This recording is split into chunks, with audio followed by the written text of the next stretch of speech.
Hi Rohit, thanks for being here. I think one of the first things I want to ask you is what was it like writing this book? And not just in terms of the themes and topics that are discussed in this book, but being in the archives of the Supreme Court in India, and also your experience of sort of seeing the Supreme Court from the other side. Because as far as I know, you were a law clerk to a judge previously. So, yeah, do you think those experiences have really shaped the way you look at the Constitution and the Supreme Court? Sure. So a lot of scholarship we do is actually influenced by biography. So I went to law school in the early 2000s at a time when a couple of things were happening. So on the one hand, a lot of social movements. This is the time when the Right to Food campaign was going on, the regulation campaign was going on, RTI was in the news. Social movements were adopting constitutional language, approaching courts, sort of celebrating the court's declaration of rights. But around about the same time, a lot of what we would describe as progressive legal academics were increasingly suspicious of the court. So I'm thinking of Usha Ramanathan, Aditya Menon, Anuj Bhavania, all of whom were pointing out that the sort of so-called PR revolution in the 80s had actually not delivered. And in fact, what it had done, it had made the courts more powerful, but actually removed the ability of poorer or more marginal citizens to make claims. So that's the kind of puzzle that I was struck with and I was trying to investigate. And much of the writing of the court has really been through the reading of judgments. For two reasons. One is that for lawyers, that's the kind of final word. When you go to law school, you're trained to find what is the precedent value of the judgment, what is obiter, and sort of distill it to that. And non-lawyers either didn't study the court, or the only thing they would access the judgment itself, and then do analysis of its literary quality or the kind of rhetoric that it used. So I realized that a lot of for me, it wasn't as interesting as the decision to final court was not as interesting as the fact that something came to court in the first place and what the conversation around that particular conflict was. So I was trying to get access to case files, which I thought would be easy. Most people who work in legal history in the US and other places find them in the National Archives. But in India, because of archival practices, the case files, with very few exceptions, lie within the court's registry itself. And most courts are mandated to preserve it forever, which they don't. So getting access to the Supreme Court files was hard. I had privileged access in some ways because the judge I clerked for had become CJI at that point in time. So at least met me. And I had to spend sort of 2 evenings convincing him that there was something beyond the judgment that I could look at. The files in those days, I think still are kept in cloth sacks at the bottom of the Supreme Court record room. They're mostly consulted by AORs, so the rules allow the AOR to look at a specific file. There's no system for someone to go in and look at, say, 200 files or something like that, which is what I wanted to do. And the Supreme Court, at least, they're well catalogued. So once I got permission, I could send them a list of cases, and I was only working off a list of published judgments. So unreported judgments, there was no list that I could find. And they would bring those files to me. There was a file in the 1980s, so most writ petitions so for example, the A.K. Gopalan file has gotten burned in the system. Some of the other files kind of tumbled in my hands when I looked at them. The other thing, as a law student, I sort of assumed that, I kind of assumed that going to court was the most obvious thing to do, right? If something's wrong, you go to court. That's the sort of natural instinct. But just trying to get access as a PhD scholar, trying to get into the court every day, it made me realize that actually coming to court in most cases is the last resort. And it's really a sort of testament to either the extent of desperation the litigant has, or the degree of energy and thing they were to bring into it, that despite the odds, they make it up there. So I think my sense of the court and the Constitution changed a lot through the process of working in the court itself. Yeah. No, that's very interesting to hear. And you mentioned something about PILs and the PIL jurisdiction and whether it's done more harm than good. Yeah. Do you think you agree with scholars like Anuj Bhavania who talk about how the PIL has actually become a tool which is used against the marginalized rather than for them? So, for those who don't know Anuj's argument, Anuj looks at the emergence of PIL in the 1980s. And he sort of argues quite provocatively that the PIL is often seen as traditionally a kind of way in which the judiciary repairs its reputation after the emergency. The judges who pushed the PIL were the pro-Congress judges during the emergency. They kind of rehabilitate their reputation by picking up the story of working people's rights. And Anuj argues that actually the PIL is an extension of the emergency. because like the emergency, you use the idea of the people and you allow for an unelected government to sort of push forward its agenda. And a few things that both Anuj and others like Usha Ramnath point out is what happens with the PIL is it stops being a case that's a conflict. So you say it's not between A versus B, there's a problem to be solved. The litigant or the person who brings it to court becomes irrelevant. The judge sort of takes over. I think the most famous one is Sheila Barse, where at one point in time she says, I don't want these orders. I don't want the case to be done in this way. And the judge says it doesn't matter because it's about public interest. You have no longer any say because we've taken over. But most of the work that Anuj's book focuses on, and even the work that other scholars have done, have looked at a certain kind of PIL.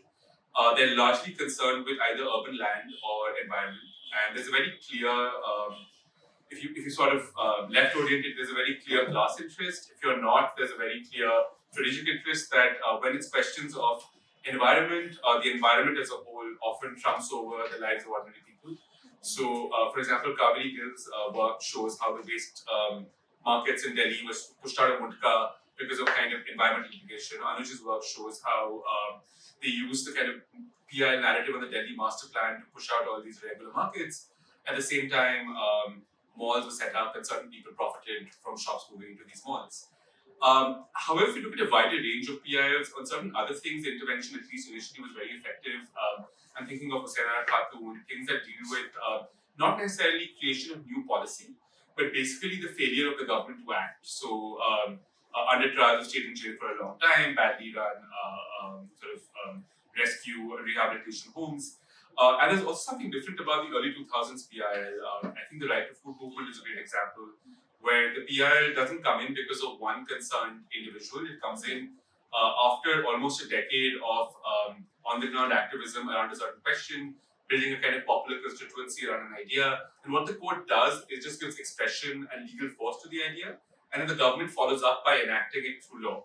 So if you kind of look at the relationship between social movements, the court, and the now much criticized NAC, it seemed to be like kind of partnership that worked for that period of time. So I'm hesitant to condemn PILs as a whole, but I think what Anuj and others point out very clearly is that it allows for a certain kind of judicial adventurism, which, given the state of the judiciary, one might want to be more conservative about.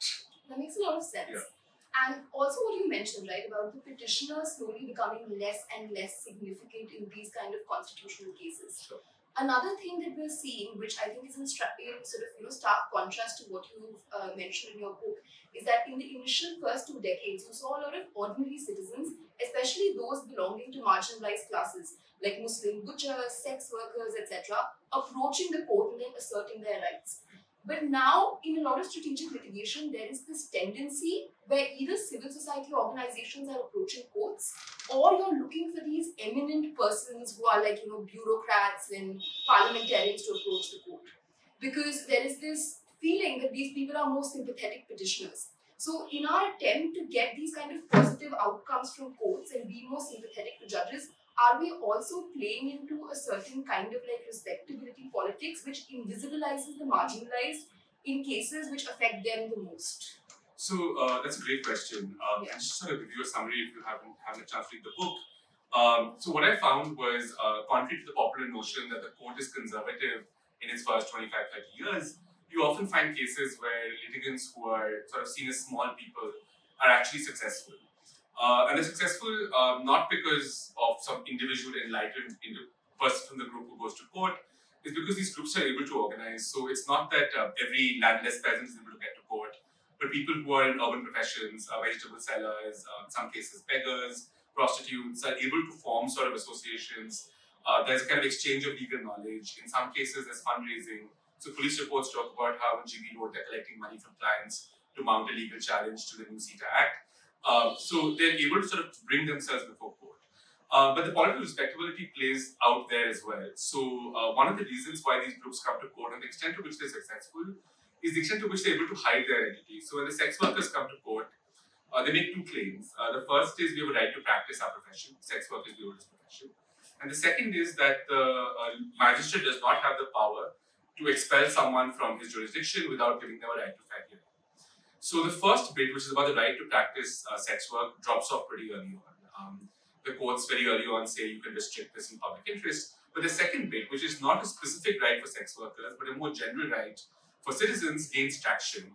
And this is also a time when most magistrates are not judicial magistrates, they're executive magistrates, and the courts are very suspicious of these magistrates exercising their power.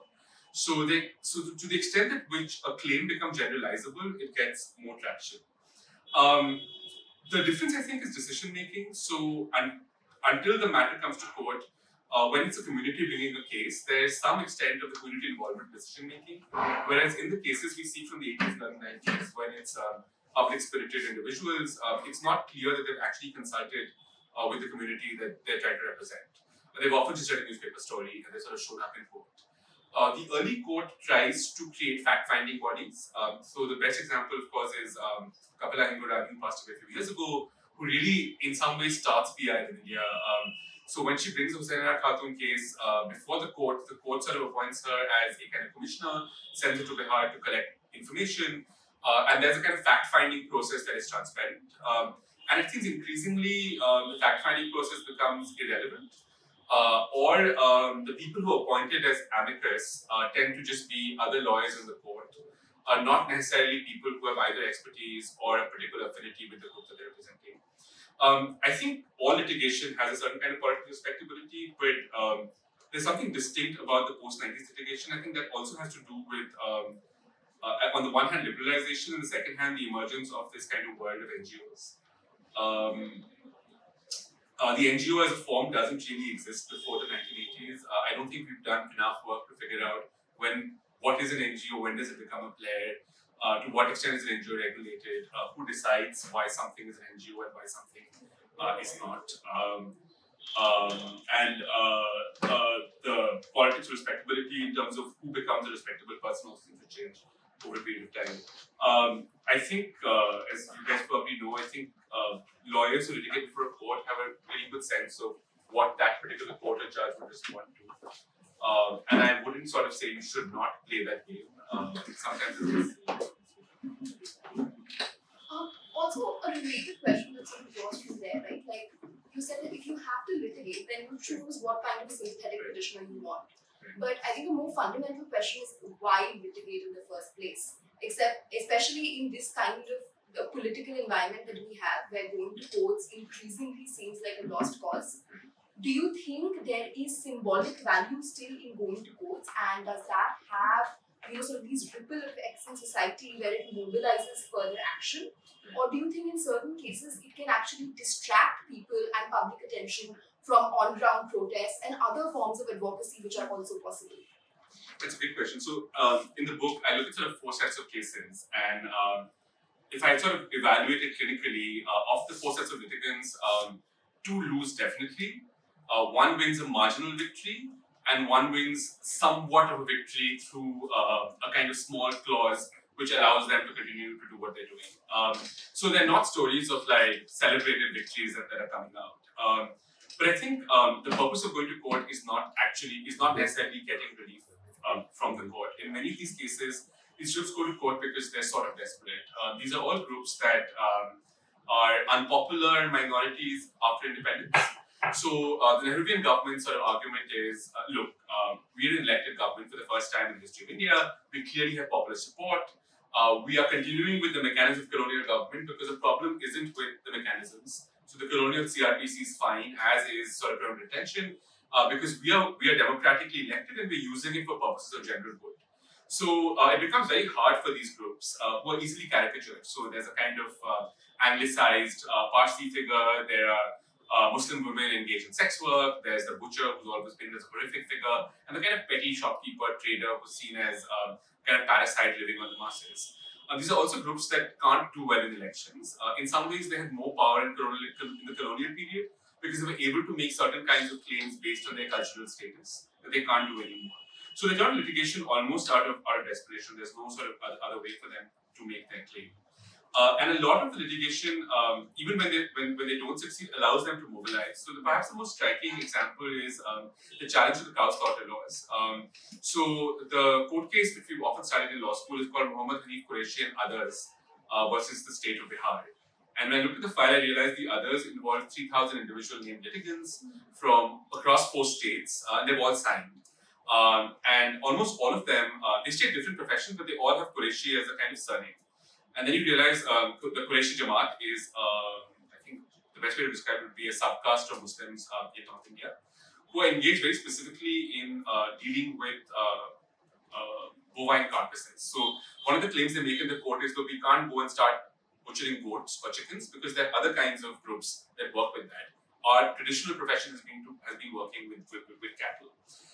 The Jamaat has annual meetings and they talk about the traditional annual meetings. They're clearly working vis-a-vis politicians as well. And then they win a very narrow victory because the court ultimately says cow slaughter can be banned, but you can't have an absolute ban. Because it's protected under the constitution as a part of animal husbandry profession, the litigants are able to show that an absolute ban on cow slaughter actually hurts animal husbandry, allows for sort of weak cows to reproduce, it allows for old cows to be abandoned in damaged crops. So they have that kind of clause that says aged cows can be killed. And the Qurayshis then work with that clause. So every time the government say, okay, only cows above the age of 24 can be killed, the Qurayshis go to court and they point out that the average lifespan of a cow is 15 years. So by saying that, cows only after the age of 24 can be killed is sort of making the first case fall apart. So it allows the group to mobilize. It's also there in the sex worker chapters. For example, we see cases being filed on the same day in Delhi, Allahabad, Bombay, and Calcutta. We also see stories of a dancing girls' union in Allahabad that's demonstrating. There's a silent march by sex workers outside Parliament. And I don't have a smoking gun that shows, look, they're all working together and they're all doing this. So one only draws through implication that this allows for a certain kind of mobilization. So even when they lose, and sex workers very clearly lose, Supreme Court says in its sort of paternalistic way, basically depraved people are a danger to society and they can be controlled and their rights can be restricted. But 5 years later, the sex workers are saying, well, Article 19 protects our right to a profession.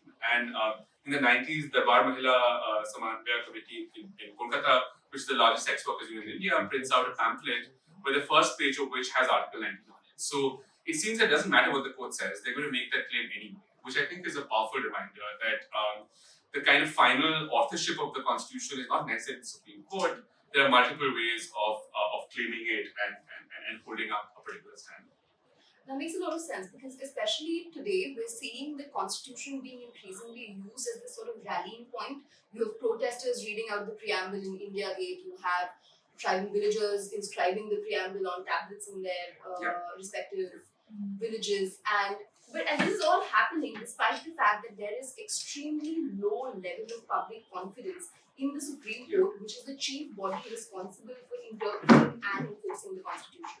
And I think your book says that these two things are not mutually irreconcilable. Yeah, thank you. One of the worst things that can happen to a historian is your work becomes relevant, which is, you're writing about usually unpleasant things and then you're like, oh wait, this has lessons of what's happening today.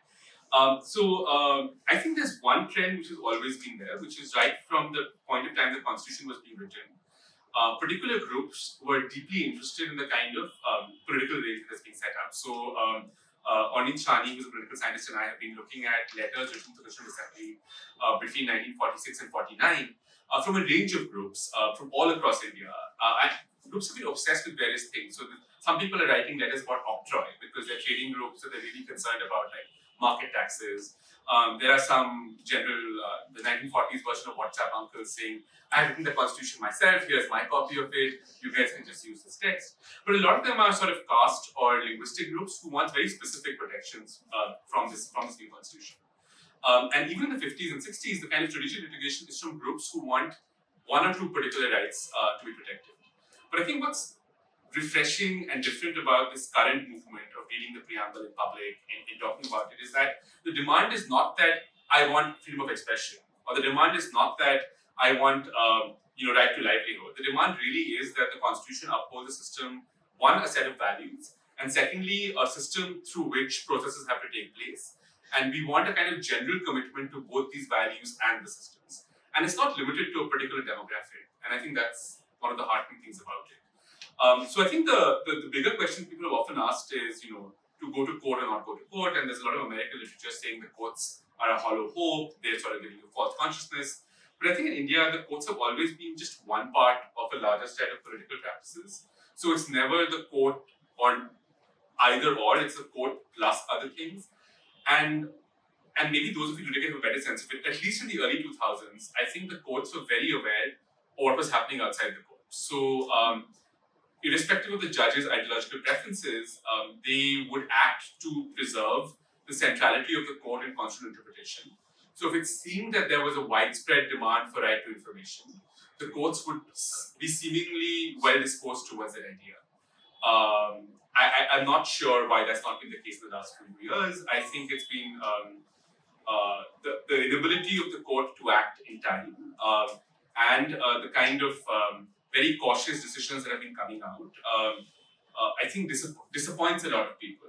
And the Indian court, and this has been sort of studied by political scientists, far more than the executive legislature, when you have these sort of public opinion surveys, scores much higher in terms of popular trust and legitimacy. And I think that's a very valuable resource which should not be squandered due to short-term fears or short-term concerns.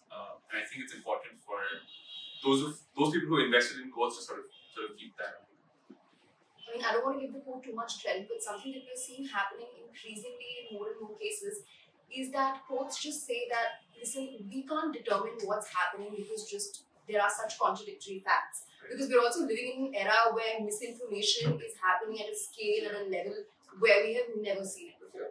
So then you have, judges saying things like, I don't really care who's doing the violence, but I want it to stop. And I don't want to give them too much credit. What I'm saying is that even in the recent Kashmir communication shutdown case, the judgment which came out yesterday, if you read the initial first couple of paras, it's basically them talking about, it starts with Charles Dickens and they say it was the best of times, it was the worst of times, it was the age of reason, it was the age of darkness, whatever.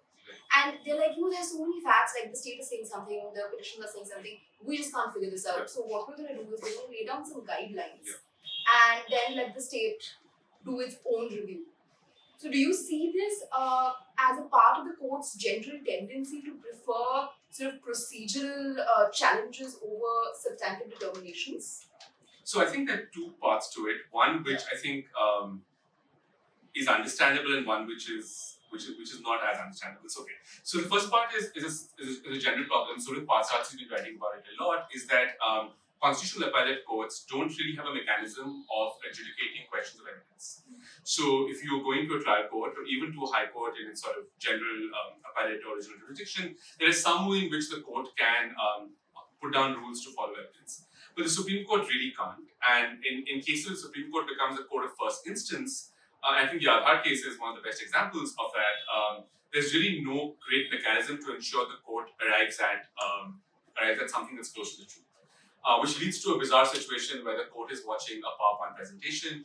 It leads to the very disturbing practice of evidence under sealed covers. It also leads to all kinds of affidavits being put in, and the affidavit is not being paid attention. I mean, it's not clear what the expertise of the person putting in the affidavit is.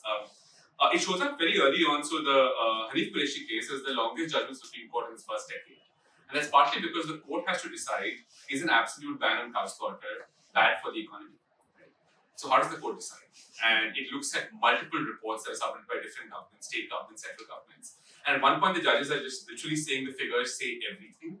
And then they sort of distill whatever figures they prefer. They say, look, it's rational to suggest this. And the reason why ultimately the Supreme Court changes its opinion, so in around 2005, Justice Lahoti writes an opinion which says it's clearly established that the cow for the entirety of its lifespan is a valuable animal. Because even when it stops producing milk, the cow dung and urine it produces is greater than the amount of money you have to spend in feeding it. And they get the statistics from the Ministry of Agriculture in Gujarat, which was Mr. Modi's government. It's a report that's submitted. And the report is torn apart by the one dissenting judgment of Justice Mathur. But his dissent doesn't make a difference, right? Because the court just cites as, look, government report, it puts these statistics forward. This is what the truth is. So I think there's a larger institutional problem for courts in India about how do you create a mechanism to deal with evidence. And I think this is where international courts give us some ways. So in the US, there's a very strong system of amicus briefs by experts. So my historian colleagues in the US are forever writing briefs for the American Supreme Court, sort of trying to distill materials. I was very impressed by what the Kenyan court did recently in the kind of privacy case and how they admitted sort of technical evidence on question of children's rights. The second part is courts in India tend to and increasingly seem to be saying, here are some nice principles, but we're not going to grant any relief. And if you look at it carefully, I mean, the courts have done this at any time of political crisis. So the much touted Golaknath and Keshavananda Bharti judgments, they're both seen as huge blows against executive power. In Golaknath, the court said you cannot amend fundamental rights except for the fundamental right you've already amended. Very simply, in Keshavananda Bharti said, yes, basic structure, we should strike down anything that takes away from basic structure, but all the amendments that you've done so far stand because they're not affecting basic structure. So it takes several years, Minerva Mills and Sampath Kumar for them to actually act on it. So they lay out these principles, they don't act, partly because they feel that if they act and the government ignores them, they're going to lose legitimacy. But it's one thing for a court to do it in its early years, when it's still unsure of its powers. It's disturbing to see it happen at a point in time when the court's often being described as the most powerful court in the world. In fact, a lot of what's happening now is similar to what the Pakistani courts have been doing in periods of military rule, where they say, well, your coup is legal, but your various regulations under the military coup are subject to judicial review as and when they come out, right? So you can only arrest someone for 14 days, you can't arrest them for a month. After 14 days, you release them. There's kind of minor tinkering that they do around the sides. The first is an institutional problem, the second is a political vision strategy problem and needs to be resolved in both cases by leadership from the bar and the court. I guess that cross-border example, that makes a lot of sense. So I had one more question, which is sort of related to the Qureshi case that you mentioned, right? Where people have to keep going back to the court again and again and again because we think, oh, the judgment is out, this is decided, this is over. But very often it's not. Because if you want to get the outcome you want, you're going to have to keep following through and make sure that the case actually follows whatever safeguards or principles have been laid down. Do you think that is true in general in case of like most litigation that has happened in India? Yeah, I think that's again an institutional problem. So until continuing mandamus was sort of invented in the right to food case, there's basically no way that the court has to ensure that its orders are being followed through. And I haven't seen a study, but at least anecdotally, it seems contempt powers are used more against unruly advocates and clients than for enforcing the final decision. And continuing mandamus is really it's important, but the courts don't have the administrative capacity to keep doing that in every respect. I think a bigger question one needs to ask is the courts in India are understaffed. So we talk about judicial delays, but both at the trial court level and at the appellate court levels, there's a massive shortage of judges. One of the things those of us who work as clerks realize that even inside the courts, there's a massive lack of administrative support on lots of basic functions. Since the court is doing administrative features, it needs more staff and more expertise. And these again are solvable questions. There's a way in which this should be easily resolved, but are not. The second part of repeated litigation is that it's clear that one party to a judgment is not going to be satisfied by it, so they're going to continue to try and go around it, which might be strategically. And this is something a lot of people have been saying, is that one shouldn't begin with the Supreme Court.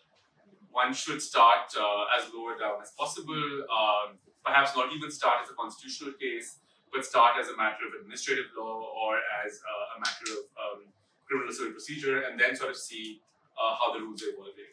It also sometimes depoliticizes a case when you bring it in as a technical question rather than a kind of rights question. That is definitely true because you're seeing more and more of these challenges, even against internet shutdowns and 144 orders, being framed in very administrative law terms. Yeah. So it makes it much easier for the judges to do rather than have to assert like some broad constitutional right to protest, etc. A related question to that.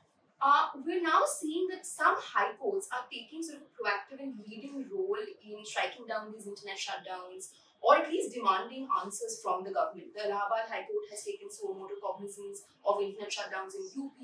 The Guwahati High Court had also directed restoration of internet services in Assam. But at the same time, there is this problem where whenever a state-level high court does something which sort of strikes back at the government, there's immediately a transfer petition moved to the Supreme Court, and then there's an attempt to get everything to the Supreme Court. So do you think the first question is, has the role of high courts really been undermined in the last few years or maybe even decades? And the other is, what lessons can we draw from history? Historically, what kind of a role have high courts played in defending fundamental rights? So I think the high courts have always been, like right from the time they were set up in the 18th century, kind of space for assertive rights.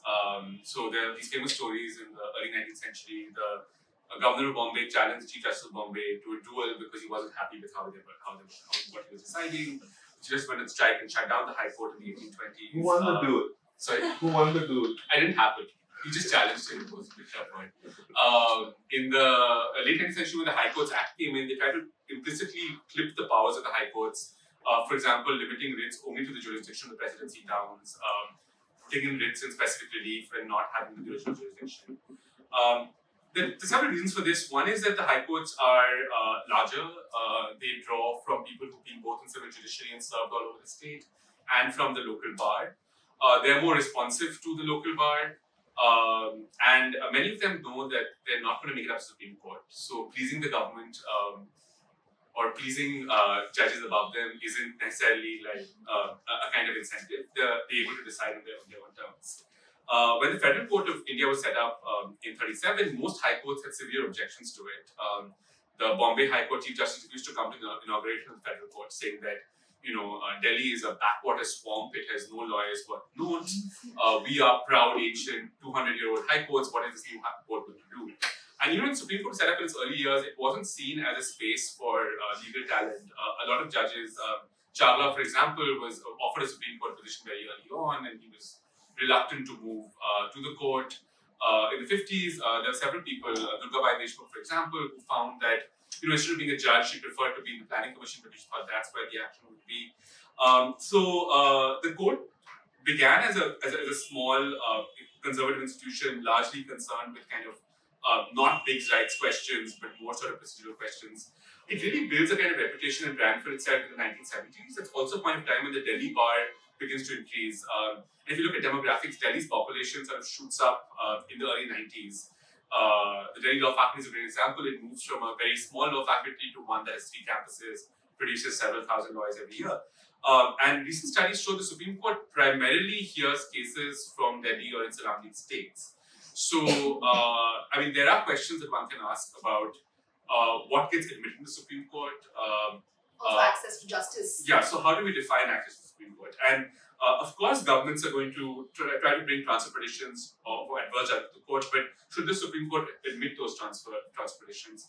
I'm not necessarily sure the Supreme Court telling litigants to go to the High Court first is a bad idea, provided they also don't admit transfer petitions the moment the High Court gives a kind of adverse judgment. And one needs to think really of judicial federalism in a better way, allowing the High Court to respond first before sort of coming to the Supreme Court, unless it's a matter of like really critical, immediate response. And that would also seem like sound litigation practice because then you get like 2 chances. So even Sure. if things don't go in your favor.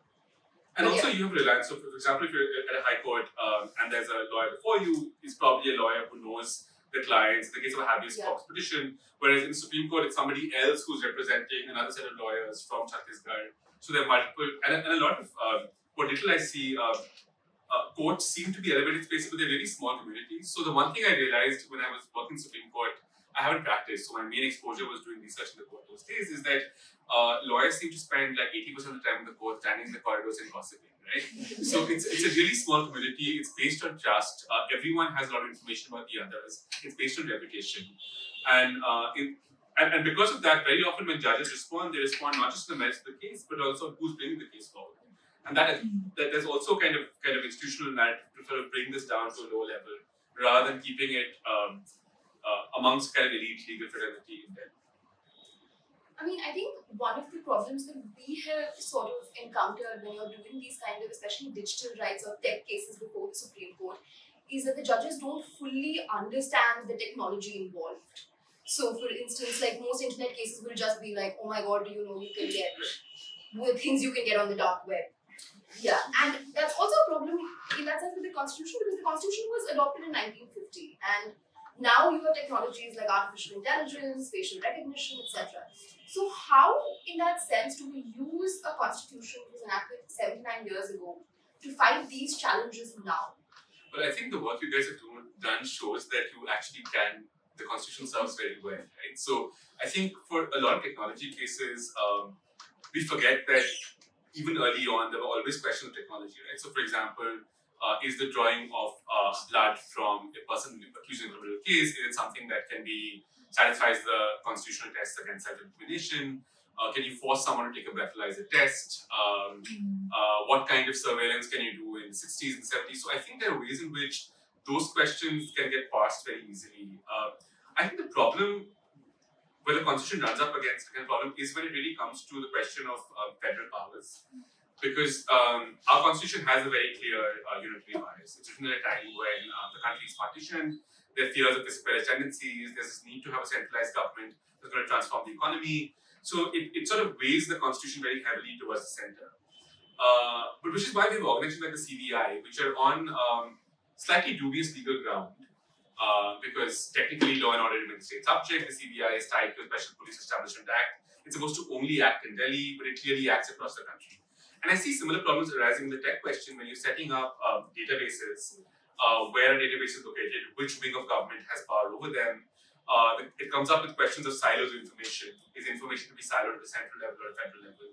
So I think the rights questions actually, as the work that you guys have been doing shows, can be addressed with the Constitution. I think it's the kind of administrative ownership of technology, wings of government, the bizarre legality of something like the UI, I can't say the acronym, is what the Constitution is not really clear about. And in some ways, we haven't really gone, and I mean, I know there are a couple of challenges to the CBI, but I haven't heard of sort of federal challenges to the other kind of information side. And I think that's where one needs to think, and perhaps in the future, perhaps think of having more specific statutory or legal provisions around that.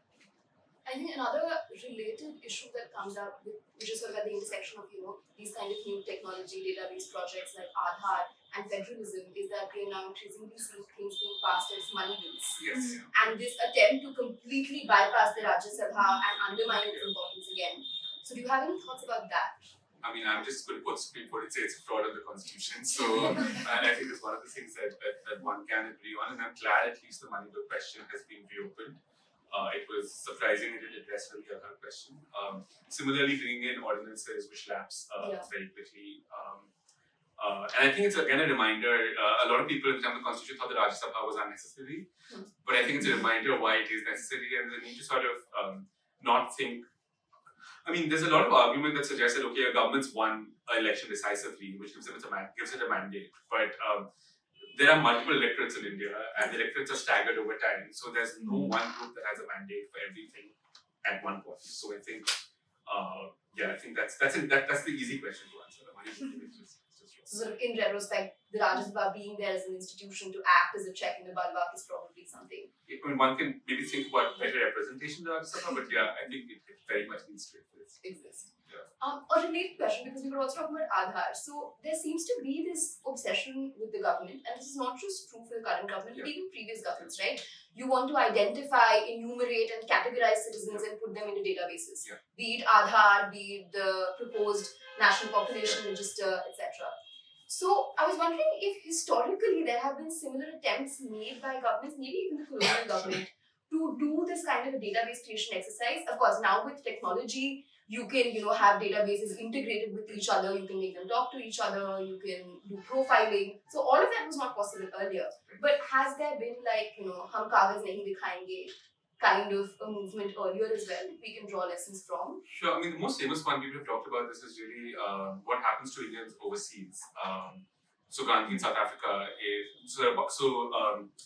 one of the bizarre things about being British subjects is being a British subject gives you more rights outside of India than it does inside India. So Indians travel across the British Empire. In many cases, they make claims to rights that local populations, say blacks in South Africa and Kenya, are unable to do so. It clearly disturbs the kind of white ruling class, and they bring in a lot of restrictive laws to enumerate, fix, limit immigration. To go off on an aside, it's kind of tragic that we're having this debate about citizenship because South Asians as a population have lost citizenship in multiple places across the 20th century. So Indians in the United States were stripped of citizenship in the early 20s when they decided that Indians were Aryan, but they were also not white, so they fell under Asian exclusion. They were expelled from East Africa. They had their rights limited in Malaysia. They were sort of suppressed in Guyana and Fiji. They were sort of made stateless in Sri Lanka. And I think we, of all people, should be cognizant of what happens when these kind of document regimes don't fit, and we seem to be going ahead with it. In the Indian context, there have been several attempts. Tarangini Sriraman has a great book out on the sort of history of identification cards in India. And what she shows is that at every point of time, sort of beginning with the Second World War, there's been a kind of attempt to enumerate and create a final document that will fix who you are. And the language around it has always been the same. It's partly national security, it's mostly welfare. There's always a story of the ghostly grandmother who's been dead for 10 years but is taking ration cards. So we have to kind of get rid of her from the list. But it suddenly shows sort of each moment. So the ration card in the 1940s, the kind of move in the 70s, in the early 90s, in 2000, all of these movements failed because you realize there's actually a problem with this one document that you have. It's actually not complete. There's another interesting work by a political scientist called Kamal Sadiq, who works on something called paper citizenship. So he says in the West, citizenship is really tied to you being on a particular database and being fixed. But in South Asia, and in actually much of the world, because firstly, borders are not fixed, they were determined very late, much later on, and the state capacity is limited. Most people access citizenship through multiple identities, multiple documents. So some people are voters, and some people are welfare recipients, and some people have passports, and one person might not have all three. And it seems, from the government's point of view, quite chaotic. But for the individual themselves, it often helps them navigate a kind of very difficult situation, right? And I think one of the best examples is people living on the Indo-Bangladesh border, where the border politically shifted over a period of time, but also geographically shifts because, the river just moves somewhere else, and you suddenly find yourself stranded on the other side. I'm not sort of in a way, what Sadiq shows is that there's a kind of jugaad survivalism. I don't want to glorify it, but that is a reality for most people in South Asia and the rest of the world. And to imagine a technological fix will solve it, maybe at one point it will, but so far every technology that can do it hasn't actually solved it. I think the second question is, why is the state so interested? And I think in the past, the state was interested because it wanted information for itself. It wanted to know who's available, it wanted to sort of track its voters. But I think some of the work you guys are showing is now this information has become a kind of marketable commodity. So it's not just the state that wants to know who's in the database, it's private parties that want to know who's in the database. And I think that's actually, again, the work that apparently you'll be doing is important because I think the argument against private corporations accessing the information is perhaps more powerful than whether the state can access it or not. And while many people might trust the state for good or wrong reasons, most of us distrust private corporations. So I think that's an argument that needs to have a greater say. And I think that's one of the things that in some ways one has to be creative with the constitution because much of it does not seem to apply to private parties. Gautam's work using Article 15 is an interesting way to think about it. There are other ways of trying to use Article 21 to sort of create protections against private entities as well. Especially big tech platforms, right? Like I think someone had recently tweeted saying, if you were locked out of your Google account today, do you think your life would recover? And I know mine won't. So, the level of significance and power that these companies have compared to the kind of obligations that they have there seems to be some kind of a disparity there. But it also, based on our work, and again, this is like an insight from the litigation that we've been doing, people really seem to want these databases to be available to private parties also. For instance,